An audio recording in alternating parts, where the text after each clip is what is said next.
सामान क्या लेके जाना ये मुझे पहले पता ही नहीं था मतलब किसी भी ब्लॉग में या किसी भी यूट्यूब चैनल पे सामान क्या-क्या लेके जाना ये कोई बताता नहीं है। तो मेरा भी यही क्वेश्चन था कि सामान क्या-क्या लेके जाएँ? क्योंकि 5-6 महीने जाना है, वहाँ पे कैसे रहना है पता नहीं, कहाँ रुकना है, ओढ़ने के लिए कुछ मिलेगा क्या? खाने के लिए क्या-क्या मिलेगा? ये सारी चिंताएँ थी मुझे भी। तो क्या हुआ ना मैंने एक सोशल मीडिया पे एक फ़ेसबुक ग्रुप पे ना एक पोस्ट डाली थी कि मुझे नर्मदा परिक्रमा करने की इच्छा है, तो प्लीज़ मेरी हेल्प कर दीजिए कि मुझे बता दीजिए कि क्या-क्या करना है।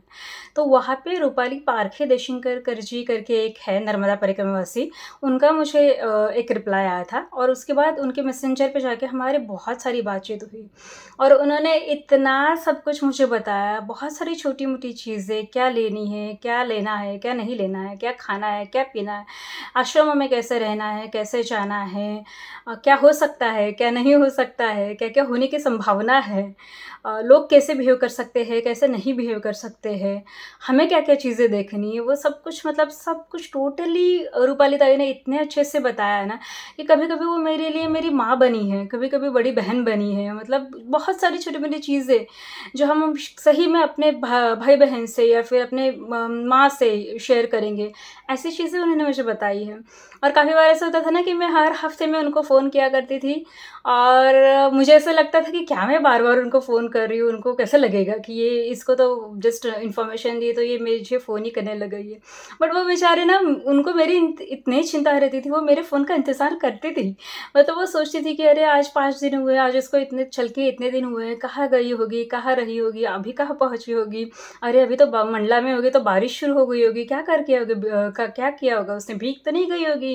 या फिर अरे जबलपुर में गई तो बहुत ठंड होगी, कैसे किया होगा उसने? अरे उसने अभी समंदर पार किया होगा कि नहीं किया होगा? और बहुत सारी चीज़ें। तो मेरे लिए वो भी बहुत बड़ा सपोर्ट रही थी एक मेंटल लेवल पे कि कोई तो है जो मेरी चिंता कर रहा है कि कैसे जा रही है एंड ट्रैक रख रहा है कि हाँ, सही में मतलब मेरी परिक्रमा कैसे हो रही है। और मेरे साथ-साथ शायद मन से वो भी चल रही थी। तो ऐसे हो गया था, तो उन्होंने जैसे कुछ बातें बताई कि क्या-क्या लेके जाना है, प्लस मैंने मेरे अनुभव से कुछ बातें पहले के अनुभव से मतलब शिरडी जैसे मैं चल के जाती थी, तो मैं कैसे चलती हूँ कि मैं एंकल सपोर्ट्स पहनती हूँ, मैं नी कैप्स पहनती हूँ और मैं कमर का बेल्ट पहनती हूँ। तो ये सारी चीज़ें मैं पहले दिनों से पहन के गई थी और ये बहुत ही फ़ायदेमंद होता है कि कुछ दुखने से के बाद आप उसको सपोर्ट दो, कुछ सपोर्ट पहनो, इससे अच्छा कि आप पहले ही कुछ उसकी तैयारी कर लो कि वो चीज़ दुखे ही ना या फिर आप अनकम्फ़र्टेबल फ़ील करें ही ना।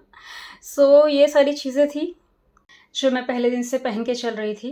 क्या होता है ना, ये सारी चीज़ों से बहुत फ़ायदा होता है। जैसे आपका जो एंकल है पाँव का जो ये जुड़ने वाला हिस्सा है, उसमें सूजन नहीं आती है। आपके पाँव के पंजे में सूजन नहीं आती है, आपको प्रॉपर सपोर्ट मिलता है एंकल सपोर्ट से।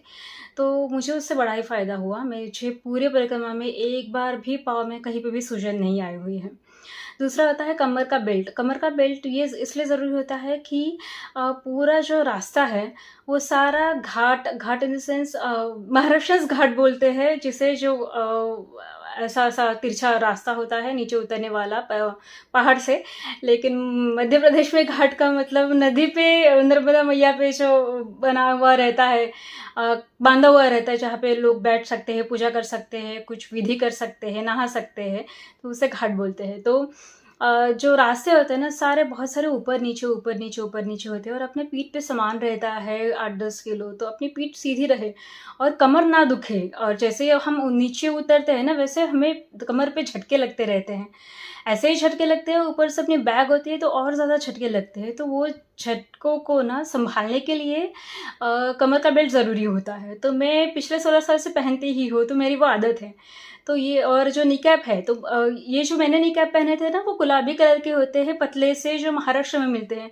उधर मध्य प्रदेश में जाके वैसे निकैप्स नहीं मिलते हैं, तो अगर किसी को चाहिए तो आप महाराष्ट्र से हो, तो महाराष्ट्र में अपने मेडिकल शॉप में किसी भी केमिस्ट के पास हमें आसानी से मिल जाते हैं। आई थिंक उसको सर्जिकल निकैप बोलते हैं शायद। एक पिंक कलर के होते हैं, पतले होते हैं बहुत, लेकिन वो बहुत फ़ायदेमंद होते हैं। और दूसरी बात ये है कि सफ़ेद कपड़े ये परिक्रमावासी का यूनिफ़ॉर्म होता है गणवेश। तो जो बाबा जी मतलब जो पुरुष परिक्रमावासी है उन्हें बाबा जी कहा जाता है, तो उनको सफ़ेद झब्बा और नीचे सफ़ेद लुंगी ही पहननी पड़ती है। अगर आपने पैंट पहनी है तो आपको डाँट पड़ सकती है, क्योंकि परिक्रमा का गणवेश ही पुरुषों के लिए है लुंगी। तो आपको ठंड लग रही है, अगर आपको कुछ और पहनना है तो उसके अंदर पहन सकते हैं, लेकिन बाहर आपकी लुंगी दिखनी चाहिए। मैया परिक्रमावासी मतलब महिला परिक्रमावासी है, उन्हें मैया कहा जाता है। एक तो वो सफ़ेद साड़ी पहन सकते हैं या फिर पंजाबी ड्रेस, लेकिन ज़्यादातर जो पंजाबी सलवार जो रहता है वो सलवार जैसे ही खुला-खुला रहना चाहिए। वो लेकिन टाइट जैसा नहीं रहना चाहिए, मतलब कहीं पे भी आपको ऐसा नहीं लग रहा चाहिए कि आप फैशन कर रहे हो। बाकी ये जो दोनों कपड़े हैं ना वो आपका यूनिफ़ॉर्म है, तो परिक्रमावासी की पहचान है वो इसी यूनिफ़ॉर्म से होती है।